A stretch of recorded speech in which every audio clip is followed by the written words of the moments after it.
What if the way you've been telling your life story reveals the secret to what is holding you back? Stories play an integral part in how we see not only ourselves, but the whole world.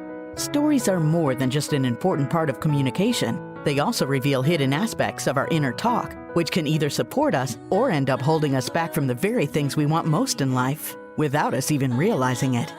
Join author, mindset coach, and award-winning singer-songwriter Carrie Rowan on her show, Look for the Good, every Monday at 5 a.m. and 5 p.m. when she shares nuggets of wisdom from her internationally best-selling book, Tell a New Story, 5 Simple Steps to Release Your Negative Stories and Bring Joy to Your Life. Carrie's powerful stories and compelling guests will empower you to change how you look at your own life while giving you some powerful tools and tips you can use every day to help you feel better and move yourself closer to the life you've been longing to live.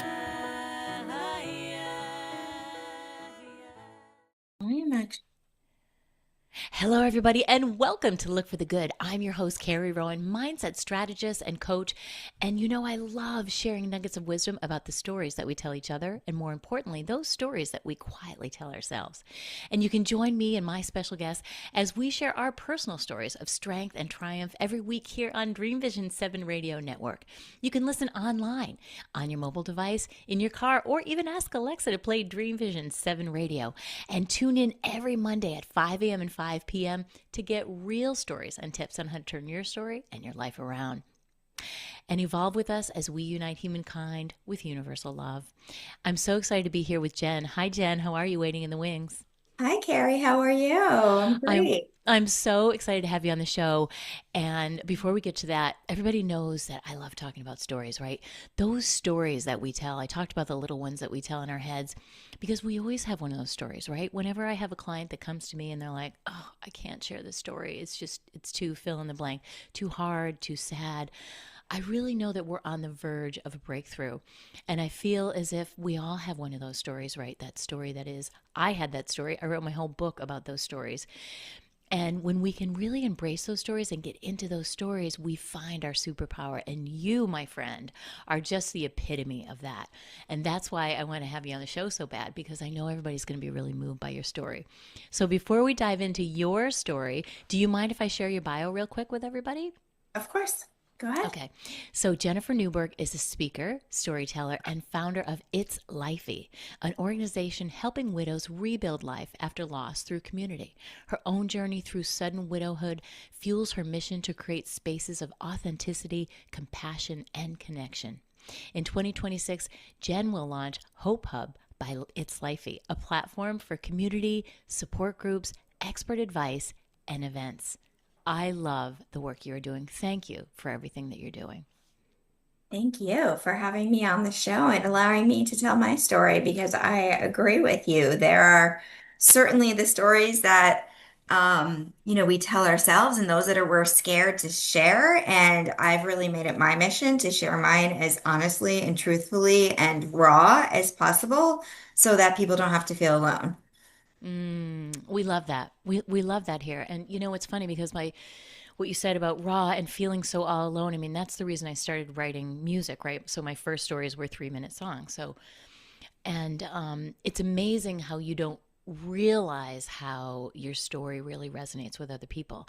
And that's also why I did it, so that people don't feel so alone. And that's why I love what you're doing, because people need to know they're not the only one going through this. They're not the only one feeling, fill in the blank, that we all go through these times. And to have somebody like you that have launched something so beautiful out of your pain, tell us your story, please, because I know they're all like, oh, what's Jen's story? So, I mean, my story, just like everyone else's, has lots of twists and turns and ups and downs. It's why my company is called It's Lifey because life gets lifey. And, it's how we deal with these challenges and changes that make us who we are.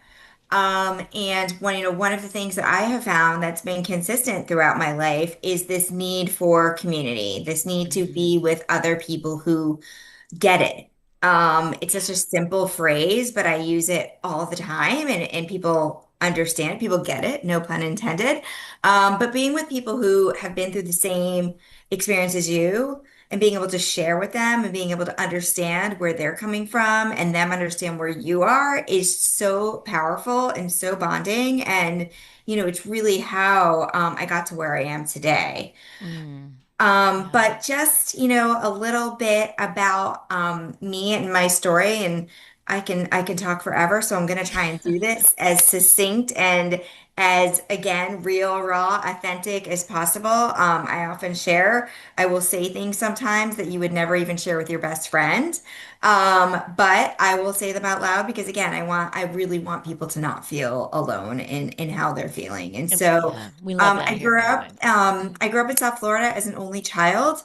I often say that my first, and I use the word disease, which is a little bit powerful of a word, but it's perfectionism. I needed to be perfect at anything, and I put a tremendous amount of pressure on myself. And if I wasn't perfect, I quit. And that was just Mm. part of my story. I tried cheerleading, I tried baseball, I tried theater, and if it wasn't good enough, then I would just walk away from it. And that pressure really forced me to find an escape from the pressure. And, part of my story is addiction and recovery. And that's really where that began. My escape began with drugs and alcohol. And I was pretty young. I was in my teenage years, and it took me about 40 years to realize that I actually had a problem and enter into the recovery space. And so that's definitely, a foundational part of my story was really always looking for a way to escape, Mm. always being afraid and finding that kind of solution to that fear. And so, my life went on. I got married. I got divorced. I got remarried. And so, kind of that ups and downs of relationships have also, created, been a really big part of my story and one that I share often. And, I'm always happy. I know that we're on the radio and kind of podcast format. But, I am an open book. And if anybody ever wants to connect with me offline, I am very happy to do that. And so yeah, and so I got remarried. Like I said, I had a blended family. I was the mom to two stepkids. Wasn't something that was necessarily in the plan, but that was really difficult too. And I sought out community in other parents who were step parents too, because it's a really difficult thing to know how to do. And there's no playbook for anything in life. But I especially found that really difficult. I loved my husband that I met very dearly. He was my soulmate. It was truly love at first sight. His name was Jack. And we navigated 10 years of really difficult situations that I felt like were being thrown at us from every direction. And it's like as soon as we got to a place of calm and peace and serenity, something else would happen. I often say, you wait for the shoe to drop. And that's how my life was. Like that's how I lived in that anxiety of, oh my gosh, when's the next shoe gonna drop? Yeah. And so, Jack and I ended up going on this dream vacation to Greece that we had been planning for years. And we got to Greece, and about 4 days into our trip, he woke me up in the middle of the night and he said, I think I'm having a heart attack. And he died about 10 minutes after that. Oh, I just as anybody would do, ran downstairs, asked to call 911. I was in a foreign country and they said to me, there is no 911. And so I navigated a lot of international logistics while dealing with my own shock and trauma and telling my family and having to get home. And I often say that's when the circus began, that the circus came to town, literally because I came home to a house full of people, and figuratively because my brain just exploded, in so many different ways. And so, I really had to navigate that shock and trauma and just emotional chaos. And eventually that's what led to creating It's Lifey. I don't know if we want to like take a pause here because I can carry on into well, that version, but I maybe, mean, yeah, that's a good place to kind of sit for a minute, absolutely. And digest digest that because, this, kind of yes, concept of life is a roller yes. coaster. And my roller coaster, my most recent high up of the roller coaster was the death of my husband. Yeah, that is unbelievable. And I'm sure people are listening like I got a whole body chill when you were telling that story. Yeah, And I've heard you tell that story before, but I still it's just so we can all imagine what that feels like, right? Like, but we really, unless you've been there, you really don't know. You're just imagining from your own experience, right? Um, but thank you so much for sharing that from the depth of your heart and what you felt, because there's so many people out there right now that just get what you're saying.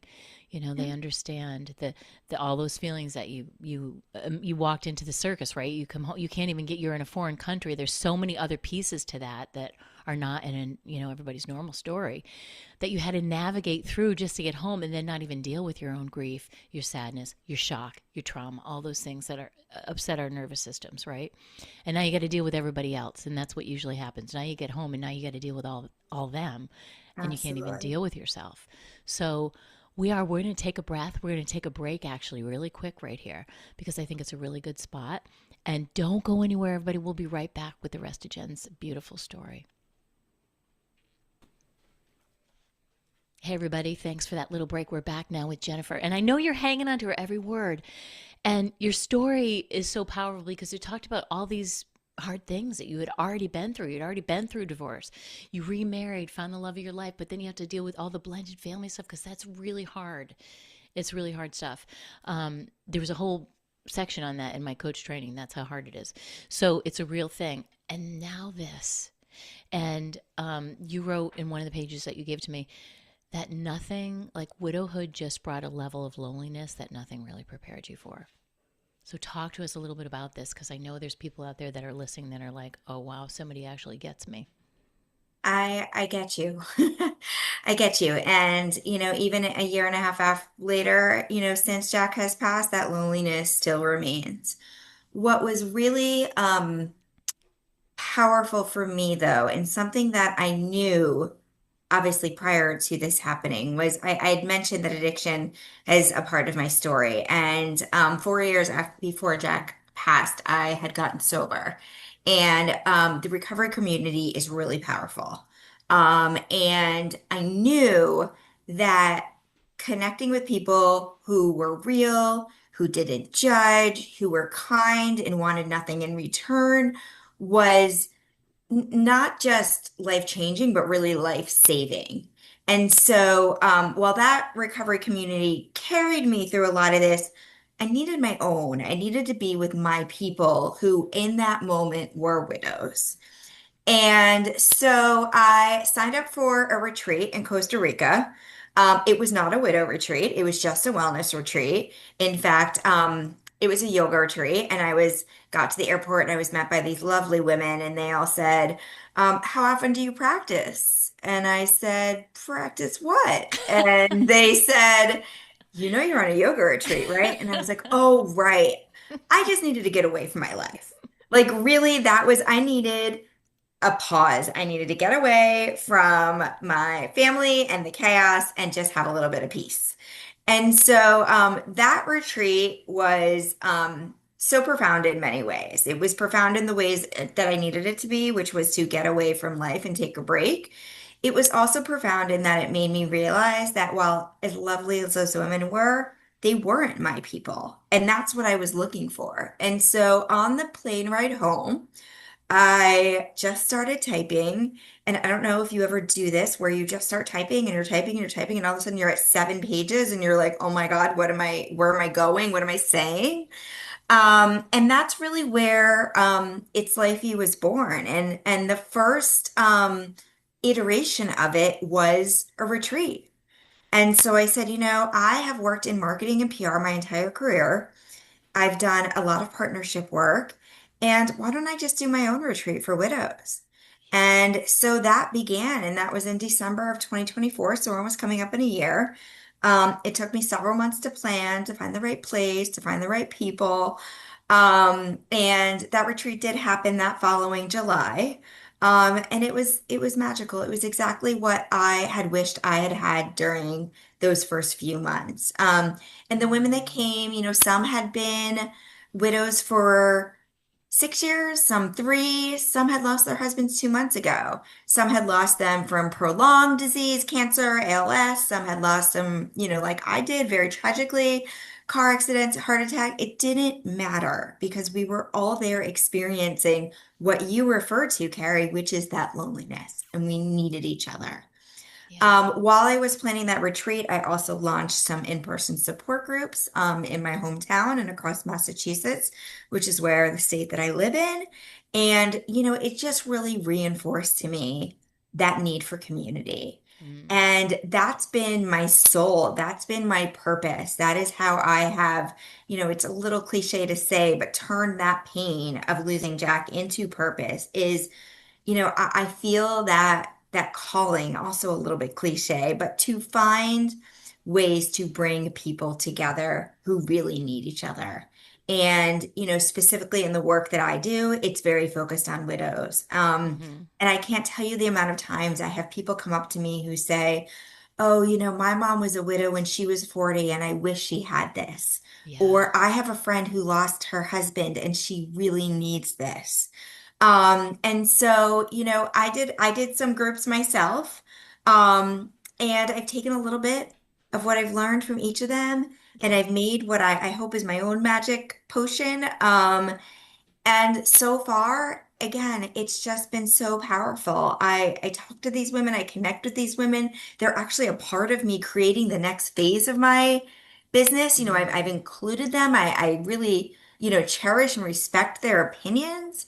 And the journey is just continuing to really bring people together so they don't have to feel that loneliness.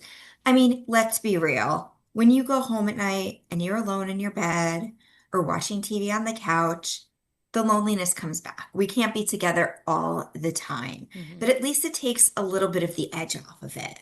Yeah. Knowing that you have someone to call, someone to text, if the person lives in your hotel, in your hometown, someone to go Hmm. grab a coffee with, Yeah. it takes away, and I hear this over and over again, just that intense pain of feeling all alone because the love of your life is gone.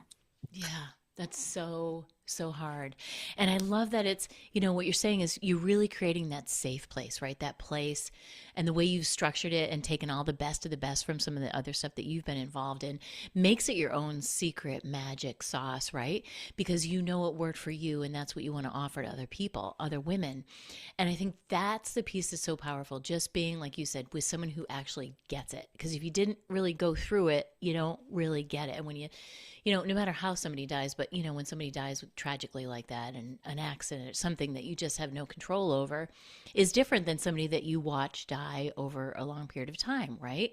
Right. So just to be able to have somebody that to reach out to, and I was going to raise my hand when you said, I have a friend who lost it and my mom, and, because I have all that too. Mhm. And I think everybody that we know has somebody that we know like that, right? So you're really filling a huge void because I never knew of anything like that. I wish there was, even to this day. I mean, my dad died in 2003, but he was the love of my mom's life. Suddenly, tragically, nobody was ready for that. No Traumatic, one. right? You can't prepare yourself to that. My kids were babies. I had to fly. I was nursing one of them. I had to fly to California. So nobody can prepare you, but it's really the hardest part is when you get back home, like you said. That's the hardest part. And so, Yeah. being able to have somebody that you can reach out to and call or text is so incredibly powerful and reassuring that you're not so all alone. Yeah, absolutely. I mean, I think, and you just touched on this as well.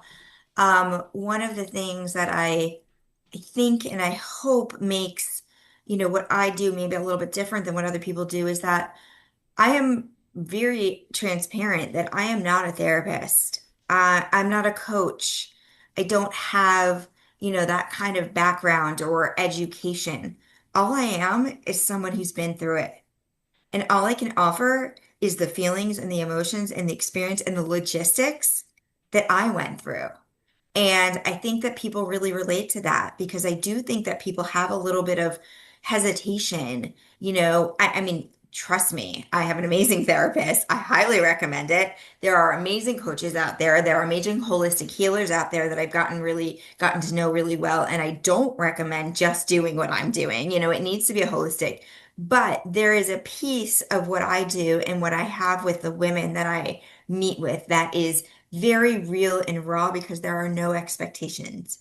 There are Mm, no judgments. That is the number one um, rule, if you will, when yep. someone comes into my group is we're not here to fix each other. We're Yeah. here to listen and we're here to support each other. And there is no judgment allowed in Yeah. any of the spaces that I create. I have no patience or acceptance for that because everybody's grief journey is different. So Um, different. Yeah. But I love in that. fact, I'll very, as I said, honest, raw. I'll right now share that, we just buried my husband's ashes a week ago. Oh, And when I found out, or when we decided to do it, which was about 4 months ago, I realized something that was really profound. And that was that I had not grieved my husband for a year wow. until I realized that this was really like a final piece of it. Mm, And I spent yeah. 4 months crying every day. Wow. And all of a sudden it was like I was right back there all over again. Yeah. And I've navigated through it, and now that it's over, I feel like I'm coming out of this a little bit. But I share that because some people right off the bat can't get out of bed. Their grief is so powerful and so strong. And I respect and I give, I give kindness to those people. But there are other people like me who got out and started a company and went on with my big extrovert, sense of self and went out and, and then got smacked in the face with these feelings that I had no Mm, idea what to do with. And, yeah. again, that's my story and everybody has their own story. Um, but it's very real and it's very Yeah. unique and Hmm. we can't support each other unless we are telling our stories in really authentic ways. Oh, I love that. I love that. We're going to stop real quick for a quick little break and we'll be right back. I know everybody's hanging on your every word. Don't go anywhere. Great, thank you. Hey, everybody, welcome back to Look for the Good. I'm here with Jen Newberg. Her story is so powerful. You said so many things. It was really beautiful what you said. I love that this group is really about validating one another, right? Like that's what I heard through all that.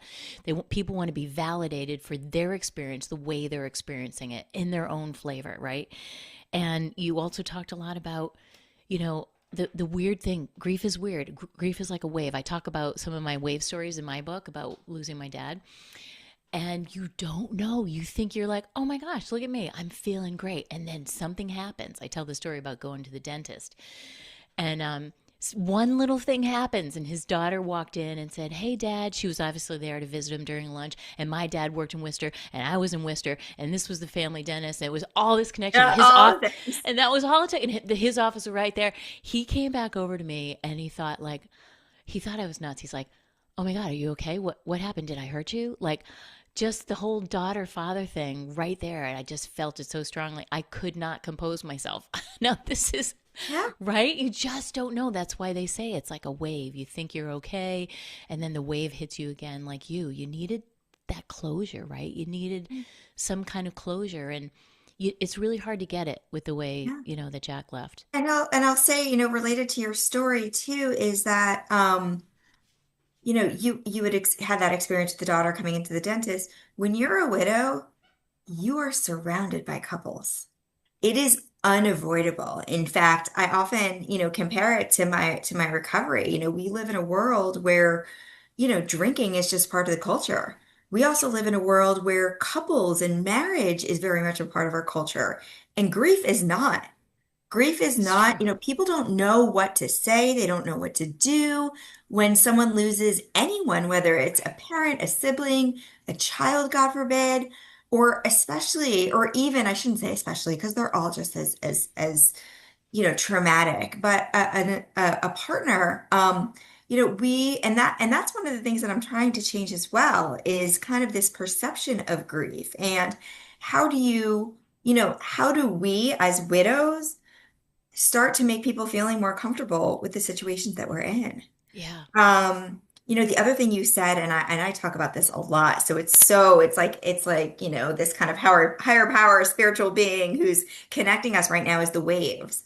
Yeah. And in fact, I recently got a tattoo of Ooh, waves on my really? arm because I feel so connected. First of all, the ocean is my serenity and my happy place. But I share a lot that, just like the ocean, there are really big waves, and we have to work really hard and swim really hard, or else you're going to drown. Yeah. And when you become a widow and lose your partner, you have to work really hard. You are now the head of a household. You now have to deal with bills. You have to deal with attorneys and Right. tax accountants, in addition to all the people who are going through their emotional trauma. That is a big wave, and you have to keep swimming or you will drown. But also, like Yeah. the ocean, there are calm moments where Mm. you get to sit back and you get to smile and feel joy.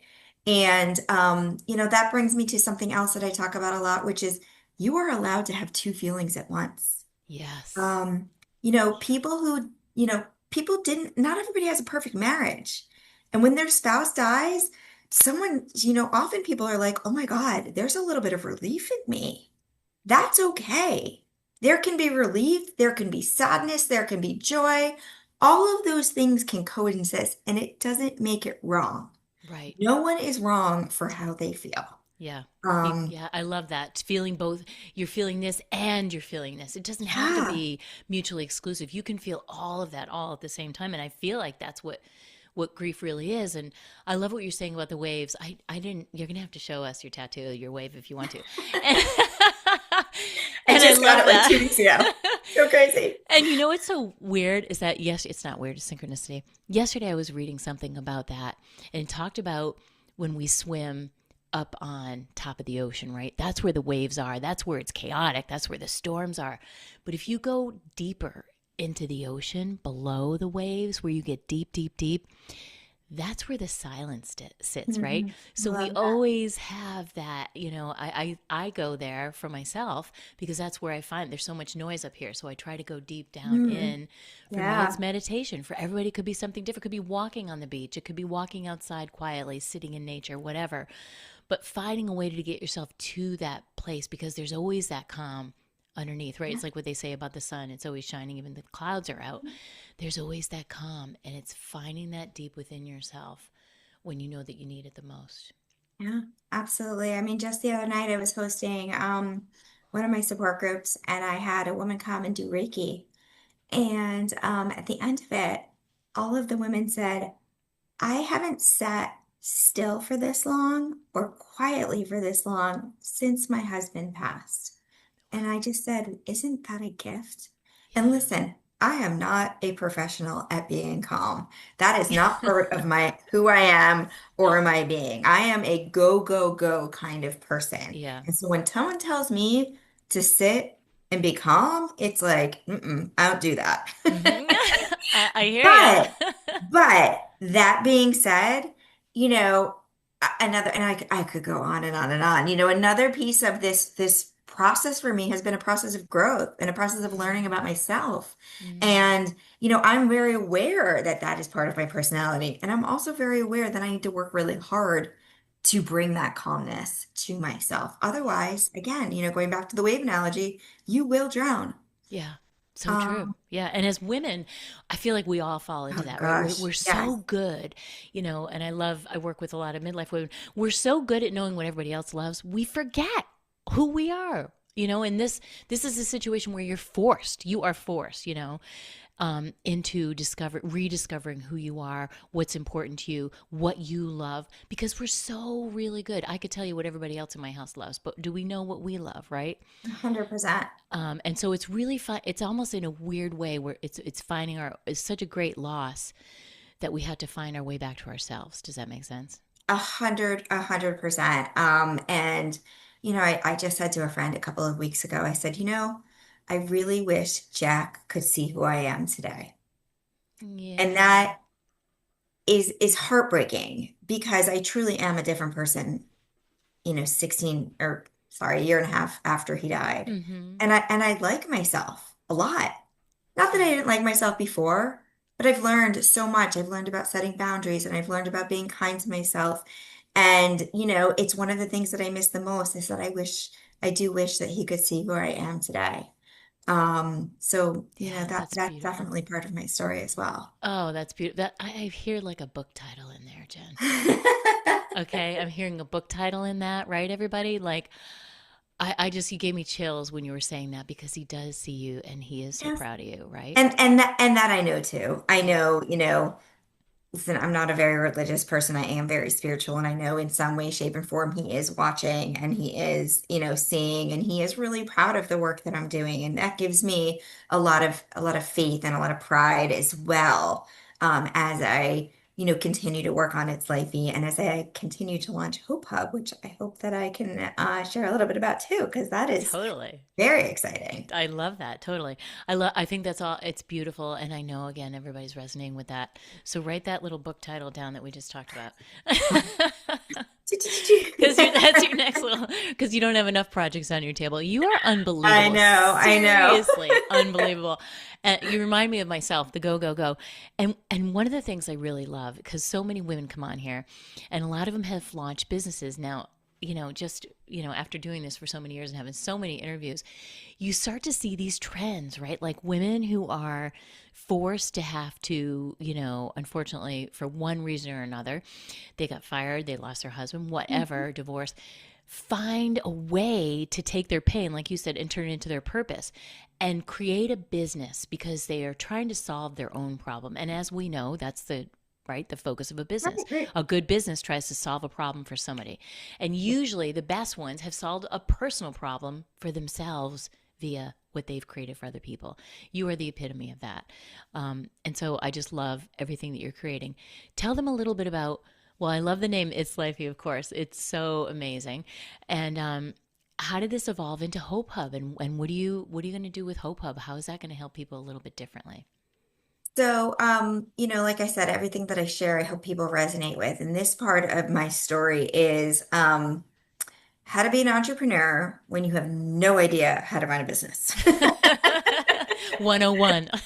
101. And I often describe it as throwing spaghetti against the wall and seeing what sticks. Yeah, And that's that all it is what I've been is. doing for the last, I don't know, 7, 8 months. Which also, by the way, I get asked the question quite a lot is like, how did you launch a business when you're dealing with your own grief? And, um, it's a two-part answer. Number one is it caused me not to deal with my grief, which is not a good thing. I would not recommend using starting a business as a coping mechanism.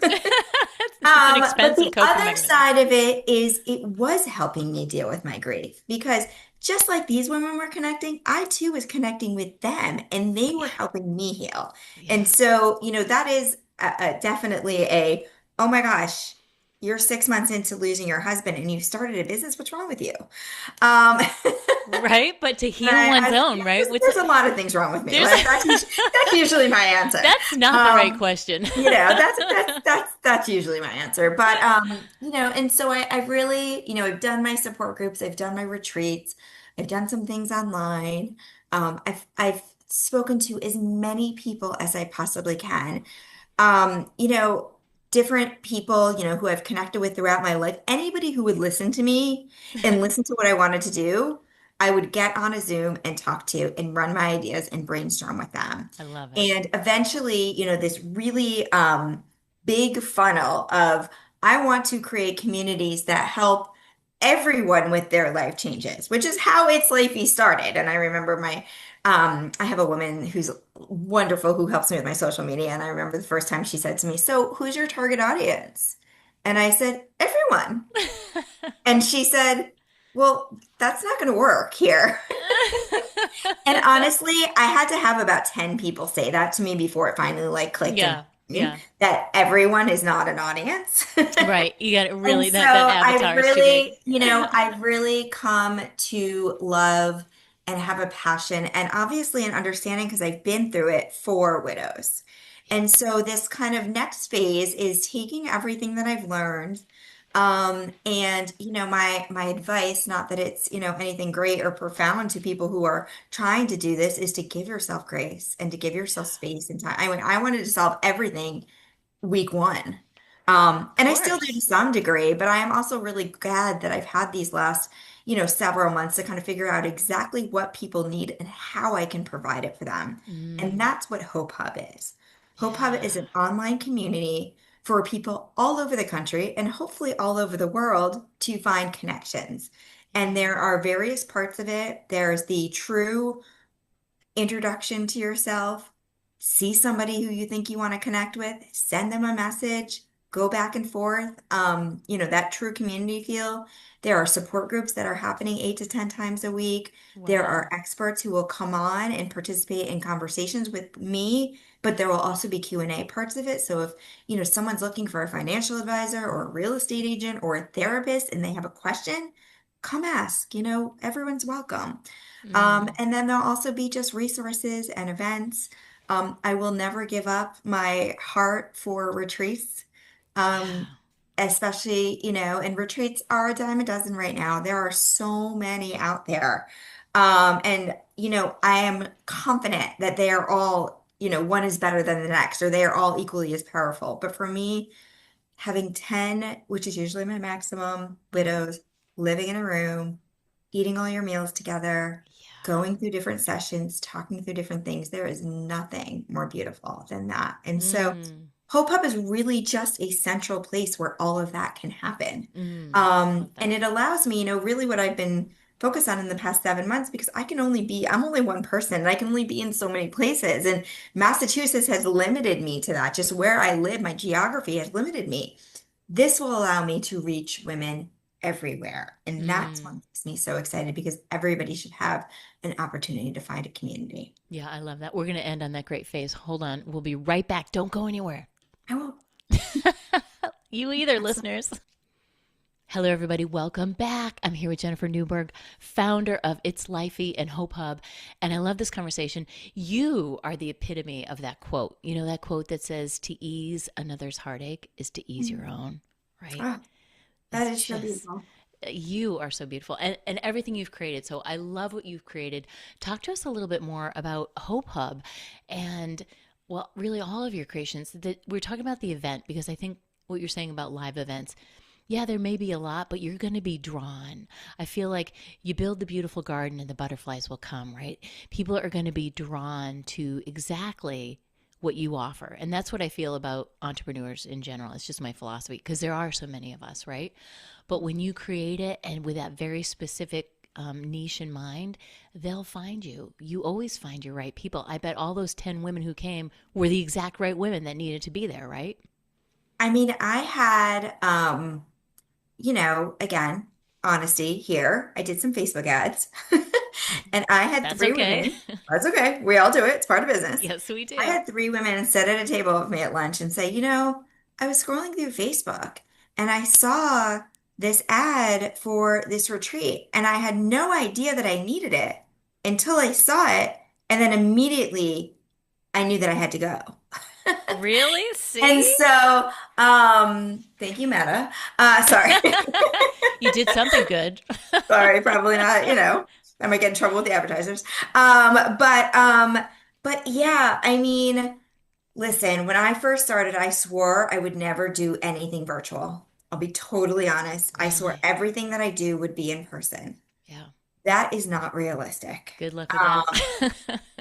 I do hope someday, maybe this is phase 3 of its lifey, Mm-hmm. um, is that I will be able to work with women who can then go out in their communities and build support groups so that I can, increase that in-person experience. Mm. But until such time, I knew I needed to build an online community. Yeah. And, here's the thing, there's a lot of Facebook groups for widows, lots, like 100. Wow. And some of them are really incredible. But what I found is that somebody would post, I'm going through this, I'm going through that, and then there would be all these comments. And it was almost like people were just commenting on that person's experience rather than engaging in it with them. And so I said, that Mm. is not what I want to do. That's so interesting. And again, some of them are really great, and I highly recommend people visit them. It does make Mm-hmm. you feel a lot better to see other people going through things. And so Yeah. what I really hope for Hope Hub is that people interact with each other and Yeah. people find their people. Mm. And, eventually, right now it will be one big community of widows. But eventually over time, there will become sub-communities and there will be people who experienced, sudden tragic loss. And there will be people who have Mm. experienced prolonged illness. And there will be people who lost their husband within 3 months, 6 months, 3 years. And it'll start to become like these almost like micro communities where people are just talking to each other all the time. I love that. And, that's the online community piece of it. But, the also really important piece too, and this is really these support groups. They will be topic based. Well, at least 4 to 6 a week will be topic based. Fear, Yeah. anger, the emotional roller coaster, the triggers, all of the things that we all experience. And we'll come on and I will have, I guide people through a conversation. Again, I try not to talk too much, even though you would never know that here. Um, but I try and guide people so that they're talking about that. And then there will also be sessions where people just come as they are and talk about what's on their minds. Love it. Most of those sessions will be drop-ins. There will be at least one 6 week group Hmm. that, but I also find, when you're a widow, you got a lot going on. Committing to 6 weeks is not that easy. And so I want to give both options where you can drop in a time that works for you, or you can join the 6 week consistent every Wednesday night Yep. option. Yep. I like that. The other piece that's been really exciting for me is there are so many amazing people like yourself who have experience either helping people through the emotional part of grief or the logistical part of grief. Mm. And they're hopefully going to come on, through this platform and talk to people about what it is that they do and answer questions and provide resources to them. Whether it's a book, whether it's a class, whether it's an event, all of these different things, it will open up doors for widows to find things that they need. And I hope that Yes. those, I'm being really deliberate in making sure that the needs that I'm providing, the services are vast. It's not just all therapists and grief coaches. Right. It is again, financial planning, hard, estate Hmm. planning, hard. Um, thinking of your own mortality, because that happens when someone dies, and especially when you have children, you're like, oh my gosh, what happened? What if something happens to me? So true. So Right? it's really providing all of those kinds of resources to people, in addition to the fun stuff, the meditation events, the sound baths, the journey Mm. dance. If anybody doesn't know what journey dance is, go find it. It is incredible and so Cool. fun and so powerful. I'm gonna allow people to join, journey dance classes every Tuesday. I And love that. so yeah, I want to make it, and this is the trick. You're going back to the entrepreneurial advice. The trick is making it broad enough to make it valuable, but also making it tight enough so that Yeah. it's manageable. Yeah, and specific so that yeah, so you know exactly where to focus. That's what allows you to have focus. Branch from there, start Absolutely. small, and then branch off from there, right? I love that. The Yeah. last thing I want is someone to come on and be like, oh, whoa, I'm overwhelmed. Exactly. And Too so, I much. Yeah. personally, there's a lot, I've already started, writing a lot where I'm personally guiding people to, okay, you're overwhelmed right now. Let's take step one. And if you're Mhm. still overwhelmed, send me a message and I'll Yeah. help you get to step two.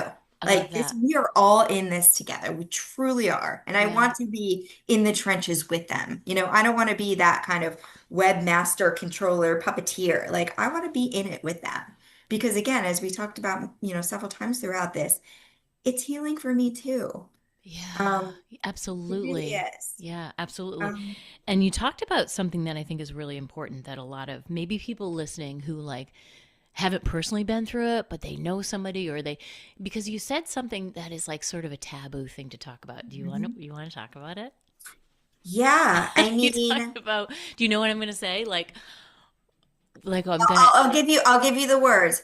Why aren't you over this? Oh my god. That is the worst. I had somebody say that. I had somebody say, "Can you get over it already?" After my sister died. She was 38 years old. She died like months ago. Can you just get over it already? Oh, I'm sorry. Am I making you uncomfortable with my feelings? Like, That's a huge one. That is yeah. people need, I use the phrase get comfortable with being uncomfortable. People are not Yeah. comfortable dealing with No. those who are going through any kind of trauma, especially loss and especially partner loss.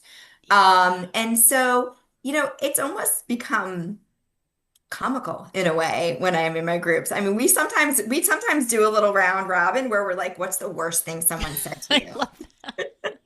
What's the dumbest thing someone said? Um, And, I have to give credit to Nora McInerney, who has a blog called Terrible Thanks for Asking, because Really? I stole that. And when people asked me how I was, that's what I would say. I would go, terrible, thanks for asking. That's so funny because my mom would always say that too. Because no, all of a sudden it's like like he never existed. Like, you know, they want to talk. You want to talk about Jack. I want to talk about my dad, You right? absolutely do. And that Do they never existed thing is a really, it's a whole nother, I could go off on a whole nother yeah. tangent. I'll keep that. I'll say that for another time. But We'll have a yeah, whole nother show on that one. people, exactly.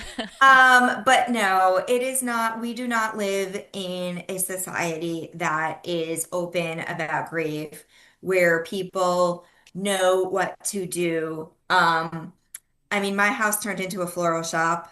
I had so Right? many flowers. It turned into a gift card. I had a drawer filled with gift cards. Wow. Um, all generous, kind cards, the books.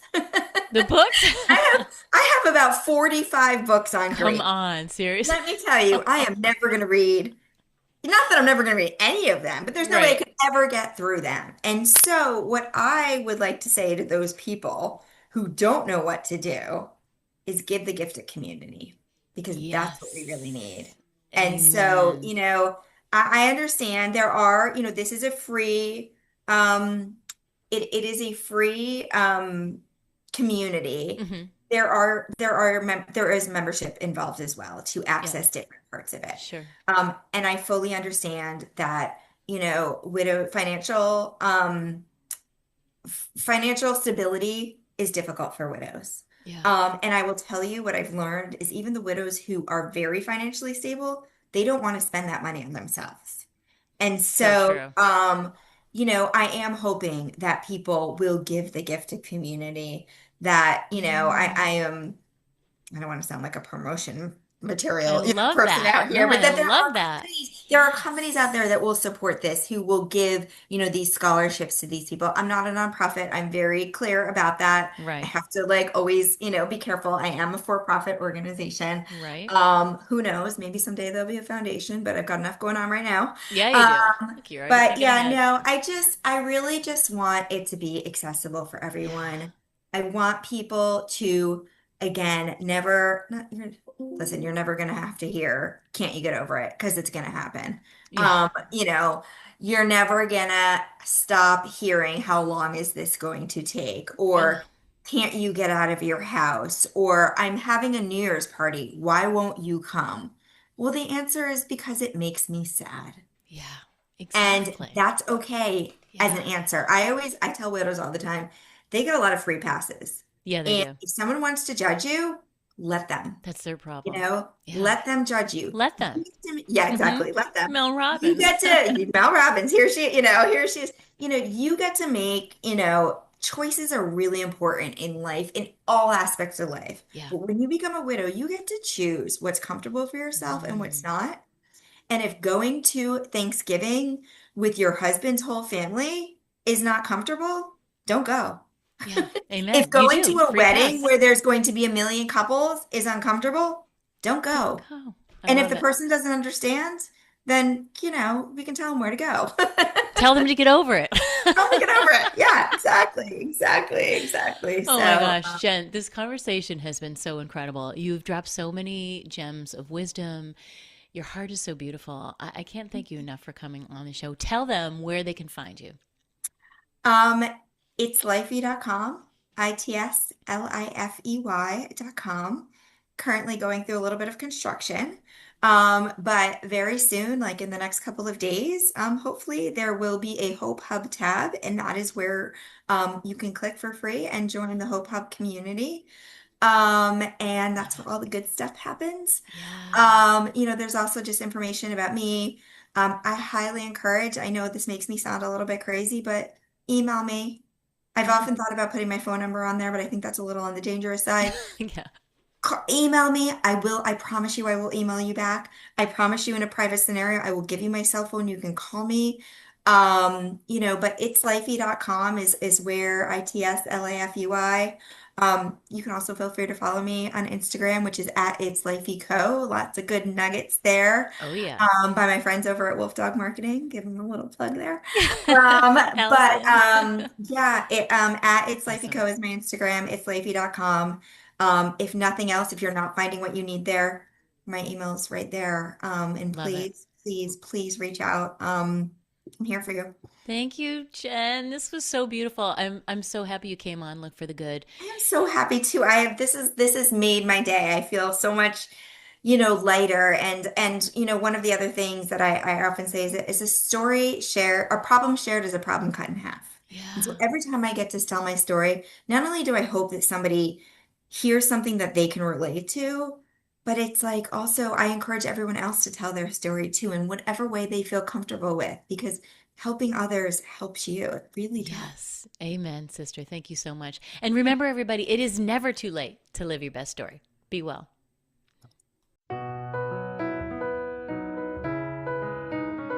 Thanks for tuning in to Look for the Good with your host, Carrie Rowan, best-selling author and mindset coach. Join us every Monday at 5 a.m. and 5 p.m. right here at Dream Vision 7 Radio Network. If you weren't able to catch an episode, no worries. Just visit our website to find all the archived episodes of Look for the Good on demand, so you don't miss a thing. And remember, it's never too late to live your best story. For additional resources or to find out about how you can work with Carrie directly, visit carrierowan.com for more details.